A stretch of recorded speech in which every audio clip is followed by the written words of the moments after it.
හින්දෑරි මල් ඉතිච්ච පාට නිම්නයේ නුඹ පාවෙලා වගේ ප්‍රේම අසපුවේ සඳ කැන්නිවාලන්න මේ ආමයි ඉර ආවත් නැතත්කම් නෑ වගේ ළඟේ ඉර පායාල පාවෙලා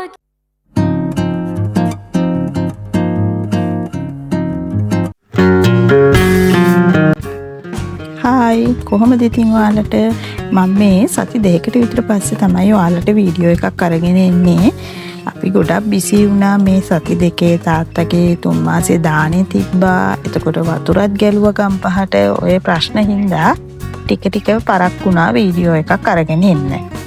පේනවනේ හොඳටම වැහැලා ගම් වතුර ගලලා සේරම ඉවර වෙලා දැන් තියෙනවා පායලා. වැස්ස කොච්චර ලස්සන වුණත් මෙහෙම වතුර ගලලා මිනිස්සුන්ට කරදරයක් වෙන විදිහට වැස්ස වහිනකොට වැස්ස එපා වෙනවා. පායන එක හොඳයි කියලා හිතෙනවා. එතකොට අපිටත් තුනේ ඒකම තමයි. අපේ තාත්තගේ බණ තිබ්බේ මැයි 22 වෙනිදා මැයි 21 වෙනිදා රෑ ලොකු වැස්සක් වැස්සා පාන්දර එළි වෙනකම්. ඊට පස්සේ දවසේ 22 උදේ ඉඳන් අපේ වටේම තියෙන මෙලවල් වල වතුර වැඩි වෙලා වතුර එන්න වැඩි වෙන්න පටන් ගත්තා.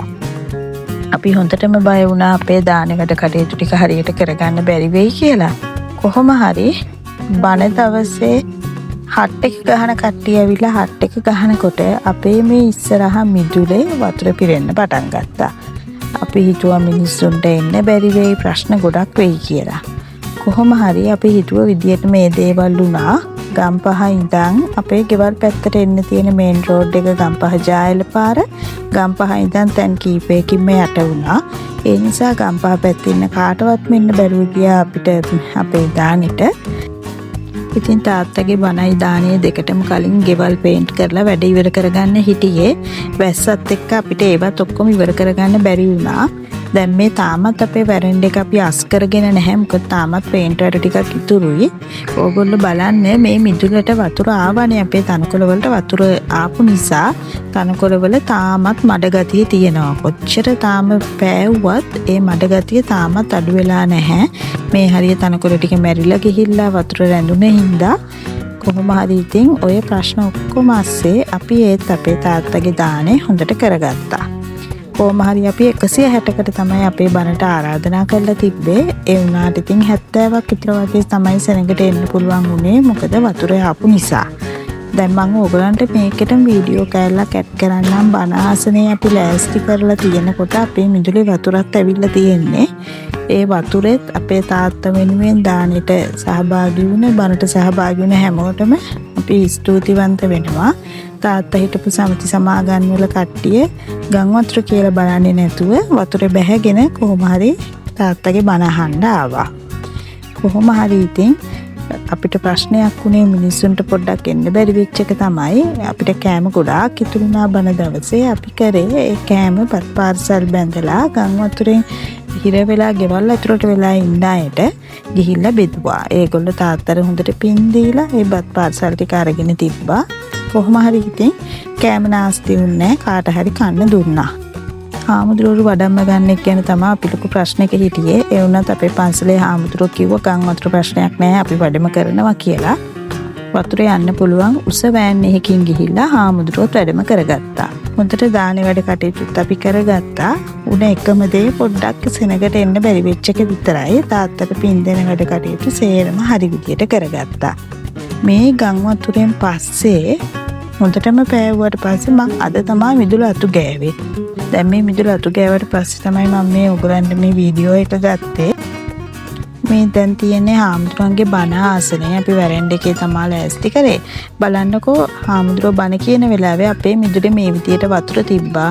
හාමුදුරුවෝ බණ පටන් අරගෙන ටික වෙලාවක් යනකොට මේ වතුර වැඩි වෙන එක නතර වෙලා මේ මට්ටමින් නැවතුණා. ඊට පස්සේ මේ මට්ටමින්ම එළි වෙනකම් වගේ තිබිලා දානේ දවසේ උදේ වෙනකොට හිමීට වතුර ටික බහින්න පටන් ගත්තා. ඇත්තට මේක ප්‍රාතිහාර්යයක්. මොකද ජායල පාර ඒ මට්ටමට යට වෙලා තියෙද්දී අපේ මිදුල සම්පූර්ණයෙන්ම පිරුණෙත් නැතුව මේ මට්ටමින් නැවතුණා කියන්නේ ඒක ලොකු ප්‍රාතිහාර්යයක්. කවදාවත් ඒ විදියට වෙන්නේ නැහැ. මිදුල මීට වඩා ලොකු වතුරක් එනවා මිදුලට සාමාන්‍යයෙන්. එහෙම වුණේ නැහැ. බුදුගුණ බලයෙන් තමයි මම නම් හිතන්නේ ඒක උනේ. හාමුදුරුවෝ බණ කියද්දිම මේක නතර වුණේ. වැඩි වෙන එක. ඒක නම් ප්‍රාතිහාර්යයක්ම තමයි. මම දැන් ඔයාලත් එක්ක ෂෙයා කරගන්න හදන්නේ මම ඔන්ලයින් ගෙන්නපු බඩු ටිකක්. දැන් මේවා අන්බොක්ස් කරමුකෝ. මුලින්ම අපි මේ බොක්ස් එක බලමු.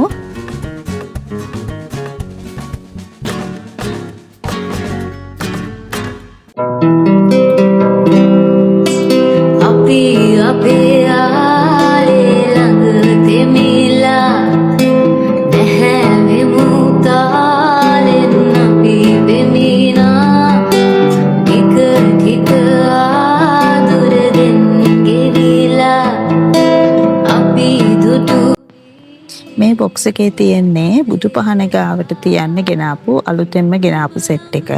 සෙරමික් සෙට් එකක් තමයි අපි ගෙනාවේ. මෙතන තියෙනවා මල් පූජා කරන එකයි, ගිලම්පස පූජා කරන්න, එතකොට බුද්ධ පූජා පූජා කරන්න සහ පහන. ඒ ටික තමයි තියෙන්නේ. මේ මුලින්ම තිබ්බේ මල් පූජා කරන එක.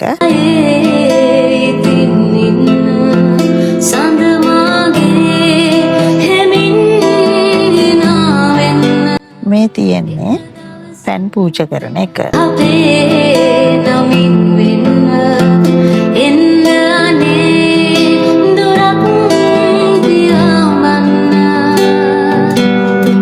අපි හරි ආසාවෙන් හිටියේ මේ වගේ සෙරමික් සෙට් එකක් ගන්න. ඔන්න දැන් ඒ ආසාවත් හරි. මේ තියෙන්නේ පහන. මේකේ පහන් වර්ග ගොඩක් ඒගොල්ලෝ ගාව තිබ්බා. මෙහෙම උස නැත්තුව පොඩි පහනක් තියෙනවා. අපි ගත්තේ උස පහන.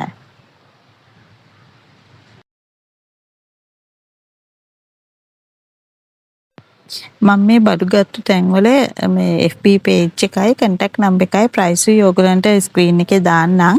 එතකොට ඔයගලන්ට කාට හරි අවශ්‍ය කෙනෙක්ට ගන්න පුළුවන් ඒගොල්ලන්ට කතා කරලා. හැබැයි හොඳට පැකින් කරලා එවලා තිබ්බා. අර පෙට්ටිය බිමට වැටුණත් මං හිතන්නේ නැහැ කැඩේ කියලා. හොඳට රැපින් පේපර්ස් වල ඔතලා හොඳට පැක් කරලා තමයි ඒගොල්ලෝ එවලා තිබ්බේ. මේ අන්තිමට තියෙන්නේ බුද්ධ පූජා පූජා කරන්න තියෙන පොඩි පාත්‍රය. එච්චර ලොකු පාත්‍රයක් නෙවෙයි. කොහොමත් මේ බඩු එච්චරම ලොකු නෑ. ඒකට අපි පහන තියෙන තැනත් ගොඩාක් ඉඳ තියෙන තැනක් නෙවෙයි. ඒ හින්දා එතන තියන්නේ මේ සෙට් එක හොඳටම ඇති.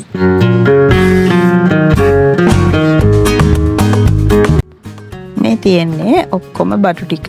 මේ සෙට් එක තමයි මම ගෙන්නුවේ.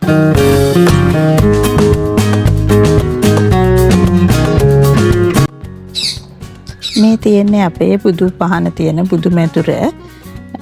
මේක නිකම්ම මේ කණුව බිම තමයි අපි තියලා තිබ්බේ. ඊට පස්සේ අපි මේක පොඩ්ඩක් වෙනස් කරා. බුදුහාමුදුරුවෝ ගාව මේ සෙට් එක මේ විදියට තිබ්බා. බුදුහාමුදුරන්ට පොඩි ස්පොට් ලයිට් එකක් ඉස්සරහට අපි දැම්මා. පස්සේ වෙන එකක් අපි ඕඩර් කරලා තියෙනවා. ඒක ආවහම මම ඕගලන්ට පෙන්නන්නම්.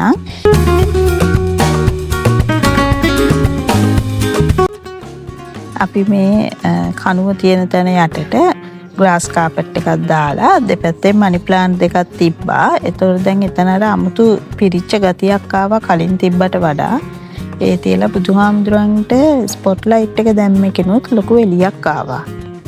ඈතට මේ විදියට තමයි පේන්නේ.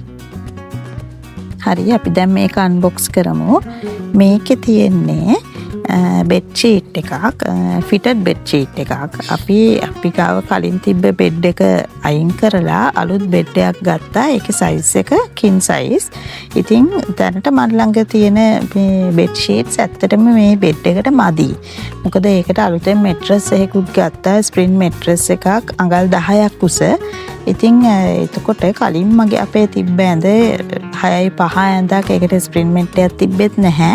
ඒකට ඒ ඇඳට දාපු බෙඩ් ෂීට් මේ ඇඳට දාන්න මදි පොඩ්ඩක් දෙපැත්තෙන්. ඒ නිසා තමයි අලුතෙන්ම ඕඩර් කරේ. මේ බෙඩ් ෂීට් එක ෆිටඩ් බෙඩ් ෂීට් එකක් ටිකක් අමාරුයි දාන්න ගියාම. ඉතින් අර මේ මැට්‍රස් එක උස වැඩිනේ අඟල් 10ක් උසයි. අර නිකම් බෙඩ් ෂීට් එකක් දානට වඩා මේක දැම්මහම හරිම ප්‍රීවල්ට තියෙනවා. බනීස්ලා ඉන්න ලස්සන බෙඩ් ෂීට් එකක් තමයි මම මේ ඕඩර් කරේ. මේක නිකන් ක්‍රීම් පාට වගේ කලර් එකක්. ලස්සනයි මේක බෙඩ් එකට දැම්මහම. මම මේක බෙඩ් එකට දාලත් ඔයාලට මේ වීඩියෝ එකේම ඇඩ් කරන්න. මේකට පිලෝ කේසස් දෙකකුත් එනවා. මේ බෙඩ් ෂීට් එකේ මෙහෙම වටේට ඉලාස්ටික් එක තමයි එන්නේ. මම මේකත් ගත්තේ කොහෙන්දයි ඩීටේල්ස් ඔක්කොම ඔයගලන්ට දාන්නම්.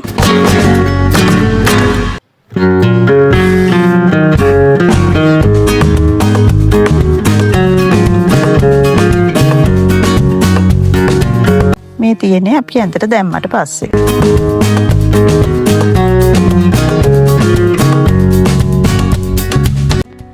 හරි දැන් අපි මේක අන්බොක්ස් කරමු. මේකෙත් තියෙන්නේ බෙඩ් ෂීට් එකක්ම තමයි. මේ තව තැනකින් එක ගෙන්න ගත්තේ. මම දෙකම එකම තැනින් ගෙන්නුවේ නෑ. වෙනසක් තියෙනවද කියලා බලන්නත් එක්ක තැන් දෙකකින් තමයි ඕඩර් කරේ.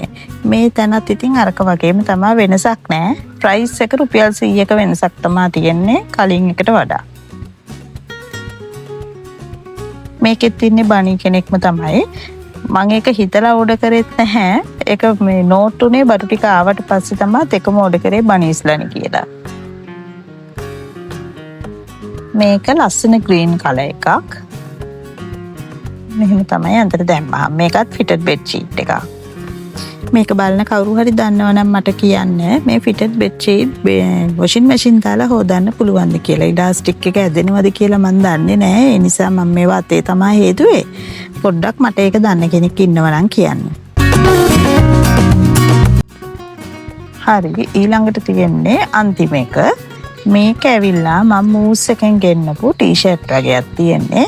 මම කොහොමත් මූස් එකේ ටී-ෂර්ට් හරියට අඳිනවා. මම ඒගොල්ලන්ගේ රෙගියුලර් කස්ටමර් කෙනෙක් වගේ තමයි. මම ගොඩක් වෙලාවට ඔන්ලයින් ගෙන්න ගන්නවා. මොකද මම මගේ සයිස් එක දන්න නිසා. මගේ සයිස් එක මීඩියම්. මම ඉතින් ඒගොල්ලන්ගේ ඔන්ලයින් බලලා ඔන්ලයින් ඕඩර් එකක් දානවා. සාමාන්‍යයෙන් ඩෙලිවරිත් ෆ්‍රී. මට ෂොප් එකකට ගිහින් ගන්නවට වඩා මේ ලේසි මේගොල්ලන්ගෙන් ඔන්ලයින් ගෙන්න ගන්න එක. මේ ඩිසයින් එකෙන් ටී-ෂර්ට් දෙකයි ඒගොල්ලන්ගේ තිබ්බේ. මේවා ඔක්කොම අර දිග ටී-ෂර්ට් නෙවෙයි. මං හොයන විදිහේ ටී-ෂර්ට් එක මට මූස් එකේ තමයි තියෙන්නේ හොයාගන්න. ඒ නිසා තමයි මම මේවා මූස් එකෙන් ගන්නෙ. මේ ලයිට් බ්ලූ චෙක් ටී-ෂර්ට් එකක්. මේකෙන් කලර්ස් දෙකයි තිබ්බේ. මේ ලයිට් බ්ලූ එකයි අනිත් එක බ්ලැක්. මම ඒ දෙකම ගෙන්න ගත්තා. මේක ටී-ෂර්ට් එකක් උනේ 990යි. 990ට මේ ටී-ෂර්ට් හරිම වර්ත්. මේ මැටීරියල් එකත් ගොඩක් කල් අඳින්න පුළුවන්. මං කොහොමත් මූස් එකේ ටී-ෂර්ට් වලට ආසයි. මම ඒගොල්ලන්ගේ දිග ටී-ෂර්ට් නම් වැඩි ගන්නෙ නෑ. මේ කොට එක තමයි ගන්නෙ. මේ තියෙන්නේ අනිත් කලර් එක. මම මේ මූස්ලාගේ දරාස් එකේ සේල් යන වෙලාවටත් ගන්නවා. එතකොට නම් සමහර වෙලාවට මේ 990 එක 500ට වගේ ගන්න පුළුවන්.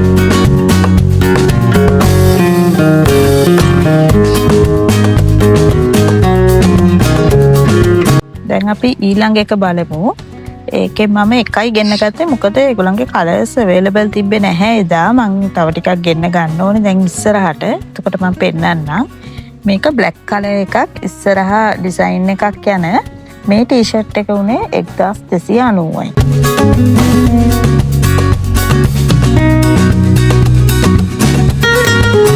මං ගාව මූස් එකේ මේ වගේ ටී-ෂර්ට් ගොඩක් තියෙනවා. තව මේ කලෙක්ෂන් එකෙන් තව කලර්ස් තියෙනවා ගෙන්න ගන්න. මේ මං ගත්තු ටී-ෂර්ට් තුන මේ බ්ලූ කලර් චෙක් එක, බ්ලැක් කලර් චෙක් එක, අනිත් එක තනි බ්ලැක් එකේ ඉස්සරහා ඩිසයින් එකක් යන එක. එහෙනම් මං අතට ගිහිල්ලා එන්නම්. අලුත් වීඩියෝ එකකින් හම්බ වෙමු.